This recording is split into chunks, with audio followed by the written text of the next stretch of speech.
혹시 주변에 돌봄이 필요한 어르신이 계신가요? 아니면 내 노후는 어떻게 준비해야 하나 이런 생각해 보신 적 있으신가요? 네, 안녕하세요. 여러분의 도움이 골든 헬퍼입니다. 한국 사회가 정말 빠르게 고령화 사회로 접어들면서요. 이 노인 돌봄 문제가 아주 중요한 사회 문제가 됐습니다. 그래서 오늘은 많은 분들이 궁금해하시는 이 노인 장기 요양보험에 대해서요. 최근 나온 여러 학술 자료와 또 정부 리포트들을 저희가 쭉 분석해서 핵심만 알기 쉽게 설명해 드리려고 합니다. 네, 안녕하세요. 이게 단순히 어르신 한 분 한 분의 문제를 넘어서요. 우리 사회 전체가 부담을 나누고 또 삶의 질을 높이기 위한 아주 중요한 사회 안전망이라고 할 수 있습니다. 내용이 조금 복잡하게 느껴지실 수도 있는데 오늘 저랑 같이 한번 쉽게 풀어가 보시죠. 네, 좋습니다. 그럼 가장 기본부터 짚어볼까요? 노인 장기 요양보험, 이게 정확히 뭔가요? 네, 쉽게 말씀드리면요. 나이가 많으시거나 아니면 치매나 뇌혈관성 질환 같은 그런 노인성 질병 때문에 한 6개월 이상 혼자서 일생생활을 하기가 좀 어려우신 어르신들이 계시잖아요. 그런 분들께 이제 신체 활동 지원, 예를 들면 식사 도움이나 이동 도움 같은 거요. 그리고 가사 활동 지원, 뭐 청소나 빨래 같은 거, 또 인지 활동 지원 등을 국가가 지원해주는 그런 사회보험제도입니다. 그러니까 혼자 생활이 어려운 어르신들을 위한 사회보험이다 이 말씀이시네요. 그럼 누가 이용할 수 있는 건가요? 뭐 나이나 이런 조건이 있나요? 기본적으로는 만 65세 이상 어르신이 대상이십니다. 65세요. 네. 근데 65세가 안 되셨더라도요. 그 법에서 정한 노인성 질병, 그러니까 치매라든지 파킨슨병, 뇌혈관 질환 이런 걸 앓고 계셔서 일상생활이 어렵다 하시면 신청하실 수 있어요. 중요한 건 그냥 되는 게 아니라 꼭 신청을 하셔야 하고요. 그 다음에 국민건강보험공단 직원이 직접 방문해서 어르신 상태를 조사합니다. 그래서 그 결과에 따라 장기요양 등급이라는 걸 받으셔야 해요. 1등급부터 5등급, 그리고 인지디원 등급까지 이렇게 나뉘는데요. 등급이 있군요. 네, 그렇죠. 얼마나 도움이 필요하신지에 따라서 등급이 달라지고 그 등급에 따라서 이용할 수 있는 서비스의 양이나 종류가 결정되는 거죠. 그렇군요. 그럼 그 등급을 받으면 구체적으로 어떤 서비스, 어떤 도움을 받을 수 있는 건가요? 종류가 꽤 다양하다고 들었는데요. 크게 세 가지라고 하던데요. 맞습니다. 크게 세 가지로 나눌 수 있는데요. 가장 많은 분들이 이용하시는 게 집에서 서비스를 받는 재가급여입니다. 제가 급여요. 집에서 받는 거. 네, 예를 들어 요양보호사님이 집으로 직접 찾아오셔서 돌봐드리거나 목욕을 도와주시거나 또 필요하면 간호 서비스를 제공하기도 하고요. 아니면 낮 시간 동안 그 데이케어 센터라고 하죠. 주야간 보호센터에 가셔서 돌봄을 받으시는 거. 이것도 재가급여고요. 짧은 기간 동안 시설에 맡기는 단기 보호 서비스도 있고요.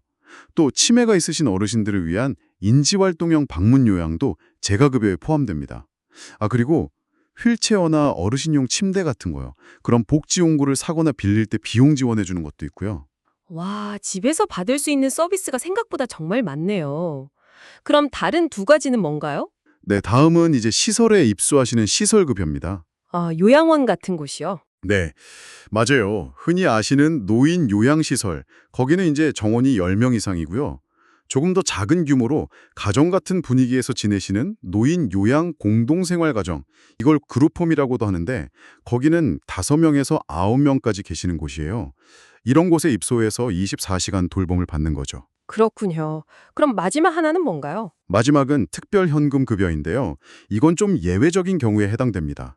예를 들어서 섬이나 아주 외진 곳에 사셔서 주변에 장기 요양기관, 그러니까 요양원이나 센터가 정말 없을 때요.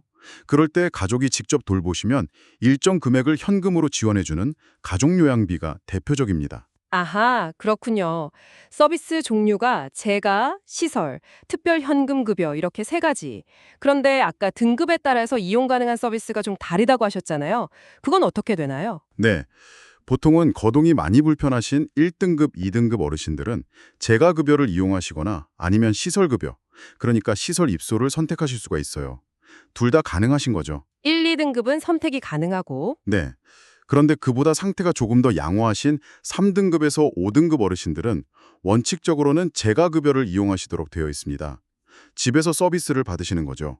다만 가족 상황이라든지 집에서 돌보기 어려운 특별한 사유가 있다면 심사를 통해서 3등급에서 5등급 어르신들도 시설에 입소하실 수도 있습니다. 아, 원칙은 제가지만 예외적으로 시설 입소도 가능하다. 알겠습니다. 그럼 이제 제일 궁금한 것 중 하나인데요. 비용 문제. 이거 다 나라에서 내주는 건 아닐 텐데요. 이용자 부담이 있겠죠? 그럼요. 비용은 크게 세 부분으로 마련됩니다. 하나는 우리가 건강보험료 낼 때 같이 내는 장기 요양보험료고요. 또 하나는 국가와 지방자치단체의 지원금, 즉 세금이 들어가고요. 마지막으로 서비스를 이용하시는 분이 직접 내시는 본인 부담금이 있습니다. 본인 부담금. 그건 어느 정도 되나요? 서비스 종류에 따라 다른데요. 일반적으로 재가급여는 전체 비용의 15% 정도를 내시고요. 시설급여는 20%를 부담하십니다. 재가는 15%, 시설은 20%. 네. 그런데 이것도 소득 수준에 따라서 부담을 덜어드리는 감경제도가 있어서요. 저소득층 어르신들은 부담률이 더 낮아집니다. 아, 소득에 따른 감경 혜택도 있군요. 다행이네요. 그런데 최근에 뉴스 보니까 2025년 내년도 보험료율은 동결됐다면서요. 근데 서비스 비용, 그러니까 숙가는 또 올린다고 하던데 이건 무슨 이야기인가요? 아, 네, 맞습니다. 그게 좀 중요한 변화인데요. 우선 국민들의 보험료 부담을 좀 덜어드리기 위해서 2017년 이후 처음으로 내년도 보험료율은 올해랑 똑같이 동결하기로 결정했습니다. 소득의 0.9182%로요. 동결이군요. 네. 하지만 동시에 서비스의 질을 높이기 위해서 요양기관이나 센터에 지급하는 서비스 비용, 이걸 수가라고 부르는데요. 이 수가는 평균 3.93% 인상하기로 했습니다. 특히 주목할 만한 점은 요양시설에서 어르신들을 돌보는 요양보호사님들 배치 기준을 강화했어요. 기존에는 입소자 2.3명당 요양보호사 1명이었는데 이걸 2.1명당 1명으로 더 강화하고요.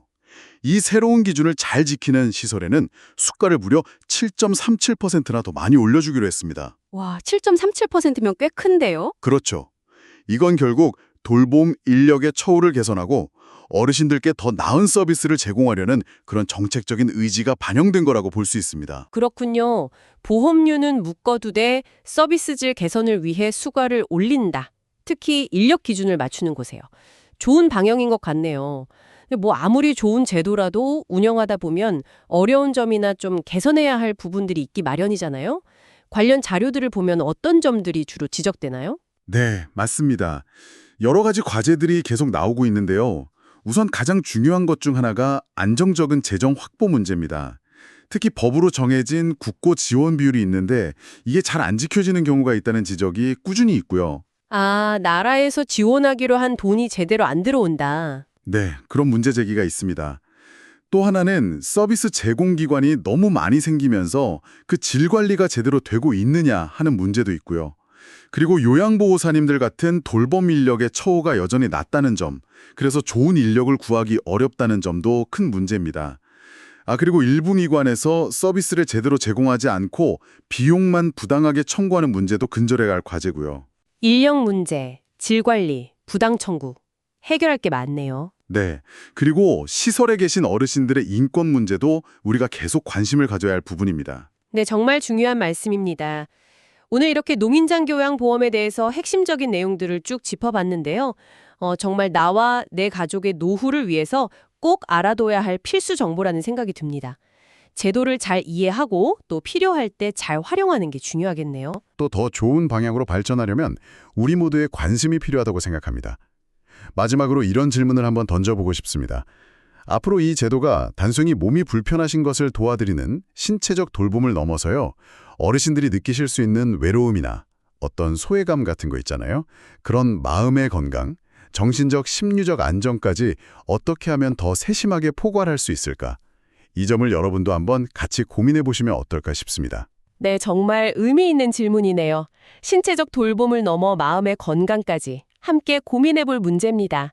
오늘 좋은 말씀 감사드립니다. 계속해서 여러분의 삶에 도움이 되는 유익한 정보를 원하시면 구독과 좋아요 꼭 부탁드립니다. 감사합니다.